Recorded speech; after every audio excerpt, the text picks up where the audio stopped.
Hi everyone, and welcome to this video today where I want to share with you some information that I came across last week, and I thought I really needed to share this with the public to shed a little bit of light on the situation that we have on our hands in terms of obesity and diet and nutrition.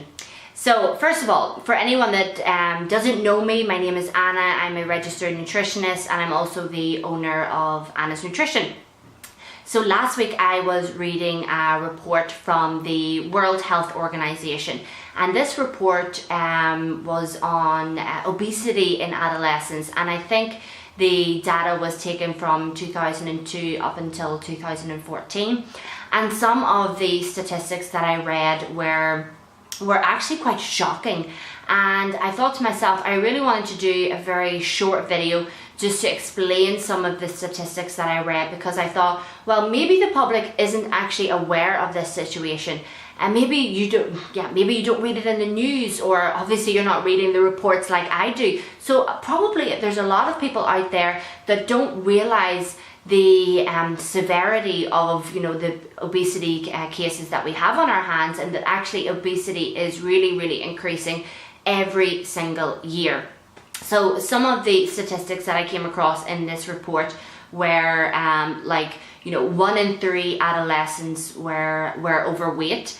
And then of course the overweight adolescents were more than likely, or should I say at higher risk of developing different diet related diseases or different health conditions.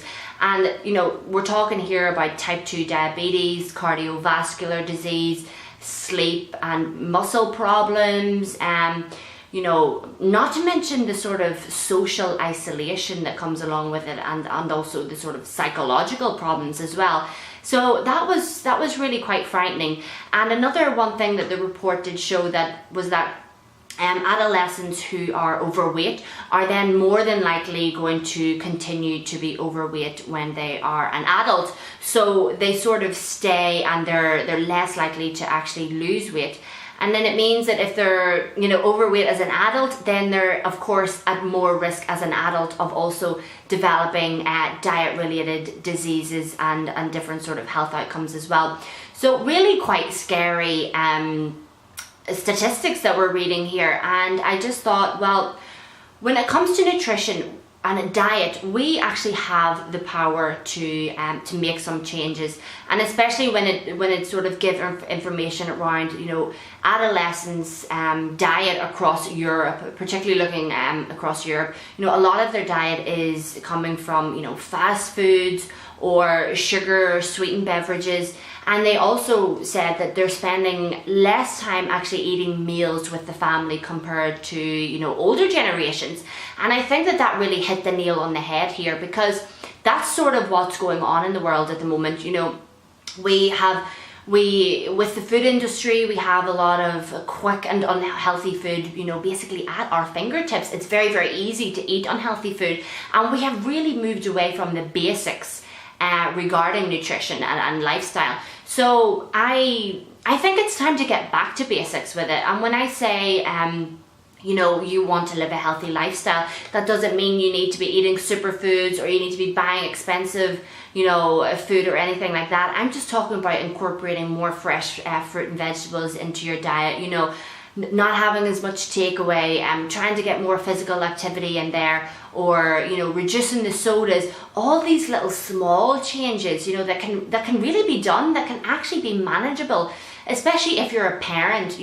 This is really where we need to be working and making some changes, because what you learn as a child is what you really continue and bring with you into adulthood, basically. Because I know what my own mother taught me when I was a child in terms of eating habits, I still have them with me today. So we can really make a change with this younger generation to help them live a more healthier and longer life. And I think that's really important, because we need to make an effort, and we need to start educating the younger generation on just how to eat good food, and how to have a healthy lifestyle, and to not always be doing this or getting the sort of quick unhealthy food, or let's encourage living a sort of nutritious lifestyle that also incorporates physical activity, because there's a lot of, sitting and gaming these days and that sort of thing. That's the way our society has sort of become. So I think we need to bring things back to basics in terms of nutrition, and I wanted to share these sort of statistics with you today to make you become aware of what is going on in terms of obesity, that it is very much increasing and it's very prevalent, especially among all ages. I'm particularly describing adolescents here, that was in that report, but it's prevalent across the whole board. So what can we do to make a change? And as I said, just small changes, getting in more fresh fruit and vegetables, encouraging the kids to go outside and play. It's our duty, it's our responsibility to help the children make some changes so that they can live a very healthy lifestyle. And if you need some help, and if you think to yourself, I don't know where to begin, Anna, I have no idea what to cook, let me know. Private mail me. I have lots of recipes. I have lots of inspiration. I can give you, point you in the right direction, give you some support, whatever that may be. But don't sit there and do nothing. I really encourage you to, especially if you're a parent, to make some sort of changes if you feel you need to. And if you have any comments or anything regarding this video, just pop them under the video. So I hope you enjoyed it, and I will see you again on another video. Thank you. Bye.